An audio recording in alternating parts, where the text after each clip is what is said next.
가톨릭 신자들이 신앙생활하면서 느꼈던 알쏭달쏭한 가톨릭 교리와 전례, 교회 상식 등을 보다 쉽게 풀어드리는 시간입니다. 슬기로운 신자생활. 네, 이 코너는 신자 재교육 시간으로 가톨릭 신자들의 궁금증을 함께 풀어봅니다. 신자들의 든든한 길잡이가 되어주시는 두암동 본당 김계홍 요한 크리소스토모 신부님 함께 하십니다. 안녕하세요, 신부님. 안녕하세요. 네, 신부님 10월 전교의 달이라는 이야기 잠깐 앞서 했었는데 이게 참 어렵기도 한 것 같아요. 전교라는 말을 이제 좀 풀어보면 네. 신앙의 진리 또 교회의 가르침을 어떻게 세상과 소통할 수 있을까? 이제 그 문제라고 생각을 하는데 네.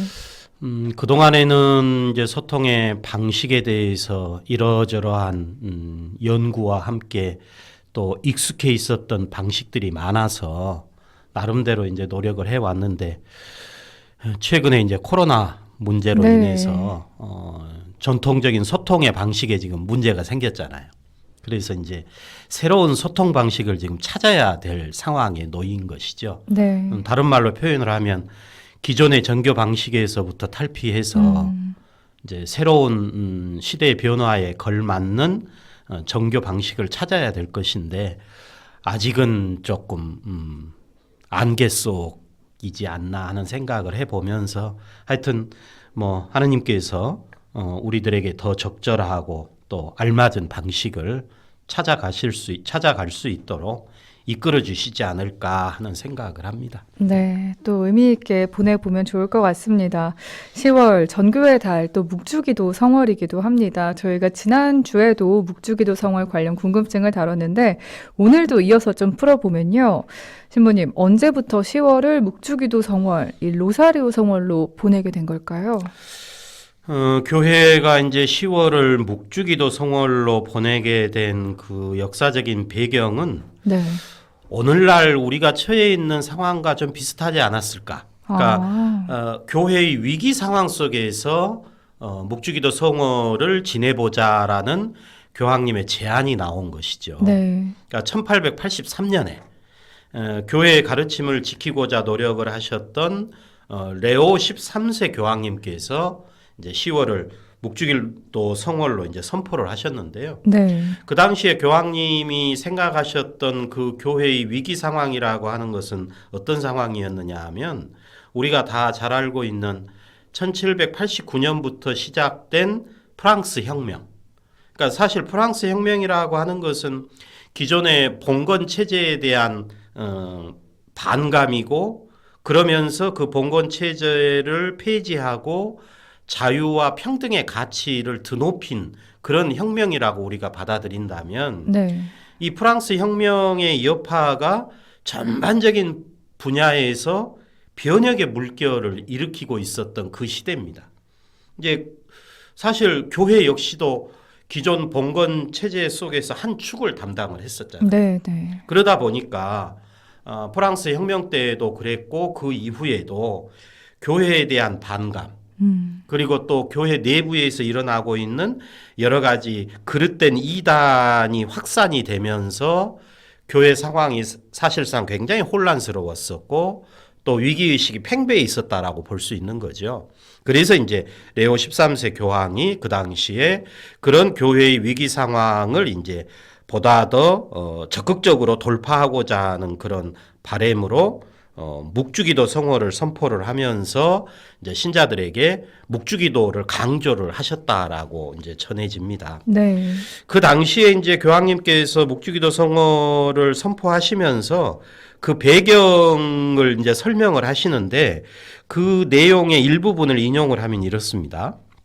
형제 여러분, 여러분의 눈앞에 교회가 매일 당하고 있는 시련들을 명백히 보고 있습니다. 그리스도교 신심, 공적 윤리, 그 밖의 신앙 자체, 최상의 선, 그리고 모든 덕의 원천이 아주 큰 위험으로 인해 날로 위협받고 있습니다. 그러니까 교황님 자신이 지금 굉장히 위기의식을 느끼고 계셨던 거죠. 네. 그러면서 이제 과거에도 우리가 이런 일이 있었는데 과거의 이단의 위험으로부터 우리가 신앙을 지키고 쇄신할 수 있었던 것은 도미니코 성인과 그 수도회를 중심으로 전파됐었던 묵주기도의 힘으로 과거에도 이런 위기를 우리가 돌파한 적이 있다. 그러니 이제 이번에도 이 묵주기도를 통해서 이 위기의식을 한번 극복을 해보자라고 사실은 제안을 하신 거죠. 네. 그 이제 제안 때문에 오늘날 우리가 10월을 묵주기도 성월로 이제 보내고 있는 것인데요. 이제 조금 더 살펴보면 레오 13세 교황님이 이렇게 묵주기도의 효과를 강조하게 된 결정적인 역사적 배경은 또 한 가지 사건이 있습니다. 네. 어제 우리가 그 날을 기념을 했습니다. 10월 7일. 그러니까 1571년 10월 7일에 있었던 사건인데요. 그때 이제 유럽의 연합군, 그러니까 유럽의 연합군이라고 하는 것은 그 당시에 비오 5세 교황과 지중해 지역에 있었던 가톨릭 국가들이 함께 이제 군대를 연합 군대를 형성을 한 거죠. 왜 연합 군대를 형성을 했느냐 하면 이슬람을 배경으로 하는 그 당시 오스만 제국. 그러니까 오늘날로 얘기하면 터키 나라를 연상을 하시면 될 것 같아요. 네. 그러니까 그 당시 이슬람이라고 하는 종교를 배경으로 동쪽에서 이제 오스만 제국이 번성을 하면서 우리가 잘 알고 있는 소위 동로마 제국, 비잔티움 제국을 무너뜨리죠. 천년 왕국을 무너뜨립니다. 네. 그리고 나서 이제 그 기세를 업고 서쪽 유럽으로 이제 계속 진출을 해 오는 거죠. 그러니까 이제 유럽 사람들은 두려움에 쌓인 거죠. 그래서 그 이슬람 세력을 어떻게 해서든지 막아야 되겠다. 그래서 이제 비오 5세 교황을 필두로 해서 지중해에 있었던 가톨릭 국가들이 연합 함대를 구성을 해서 그 오스만 제국이 쳐들어오는 코린트만의 레판토라고 하는 곳에서 이제 해전을 벌입니다. 네. 그때 이제 이 비오 5세 교황이 그 레판토 해전에 나가는 군사들에게 묵주기도 할 것을 권장을 했고 또 전 교회 신자들에게도 묵주기도를 권장을 해서 묵주기도를 하고 이제 전투에 임했던 이 연합 함대, 소위 신성 동맹 함대라고 얘기를 하는데요. 이 함대가 오스만 제국의 함대를 무찌른 거죠. 승리를 그랬군요. 거둔 거죠. 그 날이 1571년 10월 7일입니다. 네. 그래서 이제 비오 5세 교황이 이 승전을 한 10월 7일을 승리의 성모 축일이다. 이렇게 이제 선포를 하고 교회가 그동안 지내왔던 것이고 최근에는 이 날을 이제 묵주기도의 성모 마리아 기념일로 명칭을 바꿔놓은 거죠. 네. 그러니까 묵주기도의 힘으로 이슬람 세력을 물리쳤다. 이 이제 역사적인 배경을 사실은 이제 레오 13세 교황이 기억을 해낸 거죠. 그래서 레오 13세 교황이 10월 7일이 담겨 있는 10월 한 달을 묵주기도 성월로 선포를 하신 것이고 이후에 이제 레오 13세 교황은 더 나아가서 교회의 가르침에 대한 오류가 자신과 가정과 교회 안에 침입하지 못하도록 10월 한 달만 묵주기도를 할 것이 아니라 언제나 끊임없이 묵주기도를 할 것을 적극적으로 권장하신 교황으로 알려지고 있습니다. 네, 그렇군요. 자세히 알려주셨는데요, 시모님. 그렇다면 이 묵주기도를 구원의 역사를 찬미하는 기도라고도 하던데요. 좀 더 설명을 해주신다면요. 네, 지난 시간에도 이제 말씀드리면서 구원의 신비를 우리가 묵상한다, 구원의 역사를 기념한다 이런 표현을 드렸었던 거죠. 네. 그러니까 묵주기도에 이제 잘 알고 계시니까요. 묵주기도의 구조를 보시면 네. 우리가 구슬을 굴리면서 주로 성모성을 일정한 횟수로 반복을 하잖아요. 네. 그러니까 이러한 구조는 하느님께서 예수님을 통해서 드러내시고 완성하신 구원 역사 안에서 어느 누구보다도 탁월하게 협력을 하셨던 성모 마리아의 전구를 비는 방식이라고 할 수 있습니다. 그래서 이제 묵주기도에는 하느님의 구원 역사를 네 가지의 신비로 나누어서 묵상을 하면서 찬미를 하도록 유도를 하고 있잖아요. 네. 그러니까 그 네 가지의 신비가 환희의 신비, 그 다음에 빛의 신비, 고통의 신비, 영광의 신비 이렇게 이런 이름으로 구분을 해놓고 그 각각의 신비마다 5단으로 나누어서 묵주기도를 바치도록 지금 교회는 권고를 합니다. 이제 환희의 신비를 보면 그 내용 자체가 하느님께서 인간이 되어 오시는 과정에서 성모 마리아의 역할과 예수님의 유년기를 묵상하도록 되어 있는 것이고, 빛의 신비는 하느님 나라를 선포하시고 드러내신 예수님의 활동을 묵상하도록 해놨고, 고통의 신비는 하느님 구원 역사의 결정적인 사건이라고 할 수 있는 예수님의 순환과 죽음을 묵상하도록 해놓은 것이고, 마지막에 이제 영광의 신비는 하느님 구원 역사의 완성이자 우리 모든 신앙인들에게 있어서는 희망이라고 할 수 있는 예수님의 부활과 또 성모 마리아의 영광을 묵상하도록 해놨단 말이죠. 네. 그러니까 이렇게 4가지의 신비를 묵상을 하다 보면 하느님께서 예수님을 통해서 이루신 구원 역사 전반을 우리가 기념을 자연스럽게 하게 되는 것이고, 그러면서 그 구원 역사를 통해서 우리에게 드러난 하느님의 자애를 자연스럽게 찬미하면서 우리의 희망을 북돋우는 기회가 되는 것이기 때문에 구원 신비를 묵주기도를 통해서 우리는 찬미한다. 이런 표현을 할 수 있으리라고 봅니다. 네. 이 묵주기도를 통해서 참 많은 은총들을 받게 되는데요, 신부님. 이 묵주기도의 효과랄까요? 그 효과를 궁금해하는 분들도 많이 계신데 여기에 대해서도 답을 해주신다고요. 이제 그리스도 신앙인들에게 사실 기도가 무엇이냐라고 했을 때 우리 교리서의 첫 번째 문장이 어떻게 표현이 되어 있느냐 하면 하느님께 자신을 내어 맡기면서 은총을 청하는 것이다. 이렇게 표현을 하고 있거든요. 네. 교리서에서. 조금 더 이제 적나라한 표현은 아우구스티노 성인이 아주 특별한 표현을 하셨어요. 기도는 인간은 하느님께 비는 거지다. 거린이다. 이런 표현을 하셨어요. 네. 그러니까 우리가 하느님께 우리 자신을 내어 맡기면서 은총을 청한다라는 표현을 아우구스티노 성인 아주 적나라하게 표현한 거죠. 인간은 하느님 앞에 비는 거린이다. 조금 이제 이것을 좀 아름답게 또 품위 있게 표현하신 성인도 계세요. 며칠 전에 우리가 기념을 했었던 아기 예수의 데레사 성인 네. 같으신 분은 이런 표현을 하셨어요. 기도는 마음의 약동이며 하늘을 바라보는 단순한 눈길이고, 기쁠 때나 시련을 겪을 때나 우리가 하느님께 부르짖는 감사와 사랑의 외침이다. 이런 표현까지도 하셨거든요. 그러니까 그리스도교 내에서 기도의 형태는 매우 다양합니다. 그 다양한 기도 형태 중에서 묵주기도라고 하는 것은 근래 성인품에 오르신 요한 바오로 2세 교황님께서 아마 가장 적절하게 저는 표현을 하셨다라고 봐요. 교황님께서 묵주기도를 어떻게 규정을 하셨냐면, 성모님의 학교에 앉아서 그리스도의 아름다운 얼굴을 바라보면서 그 크신 사랑을 체험하는 기도가 묵주기도다. 이런 표현을 하셨어요.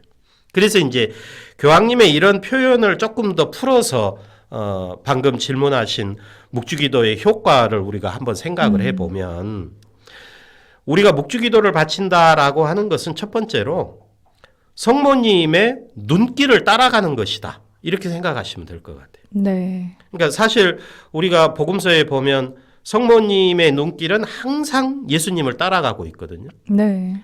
성전에서 예수님을 잃어버렸을 때도 그랬고, 가나 혼인잔치에서도 그랬고, 또 예수님께서 돌아가신 십자가 아래에서도 그랬고, 오순절 성령 강림 때도 보면 예수님을 향한 성모님의 눈길은 항상 그분을 향해 계셨고, 사실 그분의 눈길이 갔던 모든 것이 현재 우리가 바치고 있는 묵주기도의 신비를 이루고 있는 거나 마찬가지거든요. 네. 그래서 우리가 묵주기도를 바친다라고 하는 것은 성모님의 눈길을 따라가면서 예수 그리스도를 통해서 이루신 하느님 구원 역사의 신비를 되새기는 효과를 가져온다. 이렇게 첫 번째로 이제 말씀드릴 수 있을 것 같고요. 네. 둘째로 이제 우리가 묵주기도를 바친다라고 하는 것은 성모님처럼 예수 그리스도를 기억하는 것이다. 이렇게 표현을 드릴 수 있을 것 같아요. 그러니까 성모님은 예수님의 말씀을 마음속 깊이 오래 간직하신 것으로 표현이 됩니다. 루카복음에 2번 정도 표현이 나오는데요. 네. 그러니까 기억이라고 하는 것은 하나님께서 구원 역사 안에서 이루신 일들을 지금 이 자리에 현존케 하는 거죠. 기억을 한다라고 하는 것은. 그래서 이제 교회가 전례라고 하는 공적인 예배 행위를 통해서 하나님의 구원 사건들에 대한 기억을 경축하는 거잖아요. 사실 우리가 미사 전례를 드린다라고 하는 것은 예수님께서 이루신 구원 역사를 기억을 하면서 오늘 이 자리에서 재현하는 것이니까. 그러니까 우리가 이 기억을 경축하는 전례를 통해서 하나님의 구원 역사를 기념을 한다면 묵주기도는 우리를 예수 그리스도를 통한 하나님 구원 역사의 신비들에게 잠기게 한다.